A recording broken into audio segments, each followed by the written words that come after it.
Bueno, el tercer video es ya empezar a entender esto un poco mejor matemáticamente y es ver lo que es el estimador de mínimos cuadrados ordinarios, que básicamente es la metodología que se utiliza para poder hacer la estimación de los coeficientes que vimos, ¿cierto? Del alfa o el beta sub 0 y el beta sub 1. ¿Ok? Entonces, em, lo que nosotros tenemos que entender, ¿ya? Y acuérdense que estas son las propiedades de los estimadores que también hemos visto antes, que para clasificar a un estimador, ¿cierto?, como adecuado, tiene que cumplir algunas propiedades. Eso es ser insesgado, ¿verdad? Entonces significa que la esperanza de este beta gorro, que es este beta estimado, tiene que ser igual a beta, es decir, al parámetro poblacional, ser eficiente, es decir, que no hay otro estimador insesgado con una varianza menor que el beta gorro, el beta estimado, y ser consistente, es decir, que converge al verdadero parámetro. ¿Ok? Eso quiere decir, ¿cierto? Que la probabilidad, o sea, que a medida que vamos aumentando la muestra, o sea, a medida que la cantidad de observaciones tiende al infinito, ¿cierto? La probabilidad de que la diferencia entre el beta estimado y el verdadero parámetro poblacional sea menor a un número muy, muy, muy, muy pequeño es igual a 1. ¿Ok? Entonces, acá tenemos que entender que este estimador de mínimos cuadrados ordinarios, o MCO, va a cumplir con esas tres propiedades de ser insesgado, eficiente y consistente bajo algunos supuestos. ¿Ok? El primer supuesto es que el modelo de regresión sea lineal en los parámetros. ¿Ok? Eso está dado por lo que se muestra en esta parte de acá, en lo primero, ¿verdad? Que está acá. Entonces, disculpen que me está costando un poco encontrar el mouse. Em, el segundo supuesto es que el valor esperado del error del modelo sea cero, ¿ya? Eso significa que la esperanza, ¿cierto?, del error, dado x, va a ser igual a cero, ¿ok?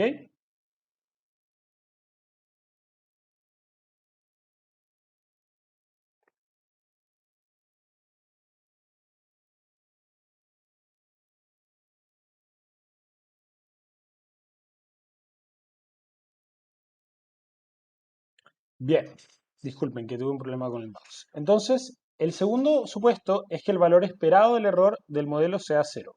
El primero es que la regresión sea lineal en los parámetros, es decir, que la relación entre esta variable con esta efectivamente sea lineal. Ojo que muchos de estos supuestos muchas veces no se van a cumplir. En las siguientes clases vamos a ver qué podemos hacer cuando no se cumplen. Para algunos de ellos vamos a aprender algunas herramientas de lo que podemos hacer y para otros no. ¿Ok? Pero por ejemplo, para este primer supuesto hay una forma de solucionarlo, hay formas en las que se pueden modelar las variables en el caso de que creamos que la relación entre ellas no es lineal. El tercer supuesto, ¿ok?, es que las variables explicativas sean exógenas o no correlacionadas con el error del modelo. Eso quiere decir que la covarianza entre la variable x y el error es igual a cero. La cuarta es que la varianza del error sea constante. ¿Ok? Eso significa, ¿cierto?, que la varianza del error, dado x, va a ser constante, va a tener un solo valor. Esto también se puede solucionar, hay formas de estimar el modelo en el que lo podemos estimar, ¿cierto?, cuando la varianza del error no es constante. También vamos a ver, yo creo que más avanzado en su magíster van a ver formas en las que resolver en el que resolver cuando se enfrentan a una situación en la que no se cumple el supuesto 3, ya en el que las variables explicativas no sean exógenas.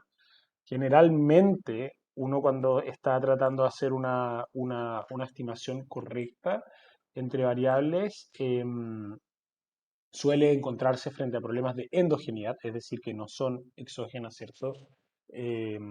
Las variables respecto al error del modelo, pero es algo que van a tener que ver más adelante y finalmente que los errores no estén correlacionados entre ellos, ¿verdad? O sea, que los errores entre distintas observaciones, dado X, sea la covarianza entre esos errores, ¿cierto?, sea igual a 0.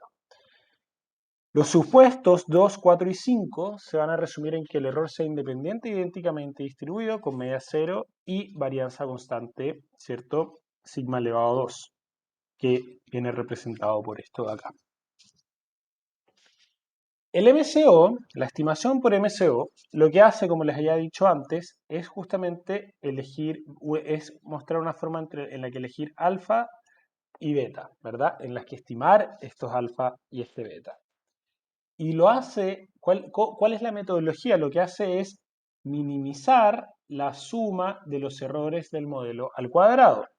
Entonces, matemáticamente, esto lo que hace es minimizar la sumatoria, ¿cierto?, de todos los errores elevados a 2.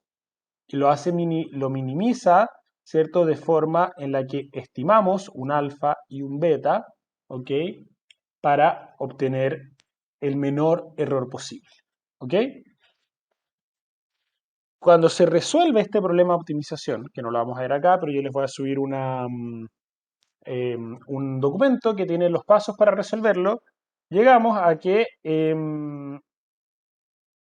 alfa, ¿cierto?, tiene esta forma de acá, o sea, se estima de esta forma, ¿cierto? La estimación de alfa gorro va a ser igual al promedio Y menos el beta estimado por el promedio de X, y beta gorro va a venir dado por esto de acá, ¿ok? Entonces, en el gráfico que están viendo ustedes ahí, a la derecha, entonces de nuevo se muestra como otra pendiente, ¿ya? Y otro ejemplo de relación entre variables. En ese caso es el logaritmo del ingreso del trabajo, ¿cierto?, respecto a los años de escolaridad.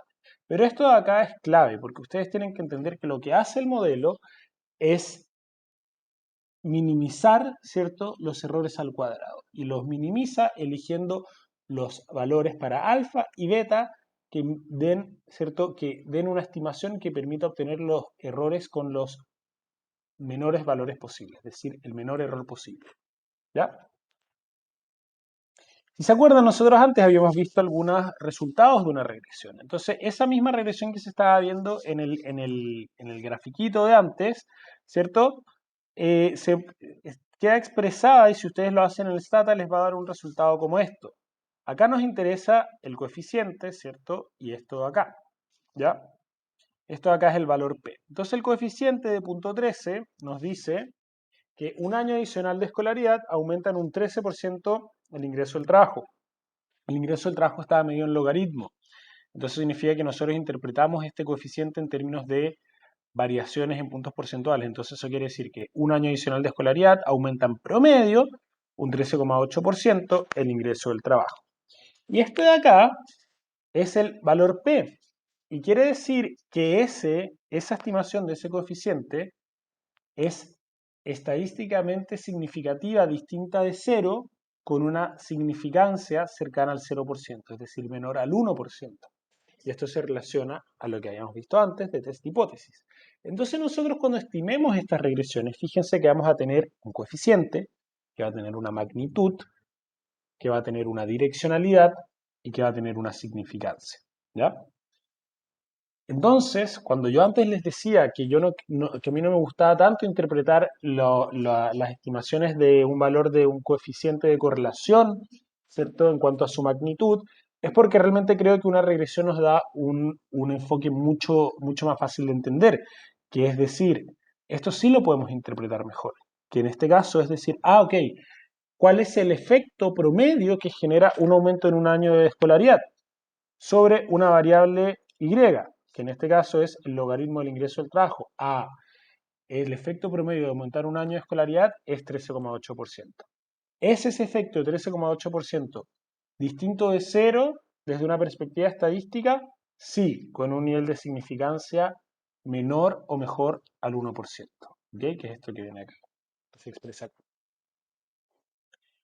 Entonces, eso es la tercera parte de la clase.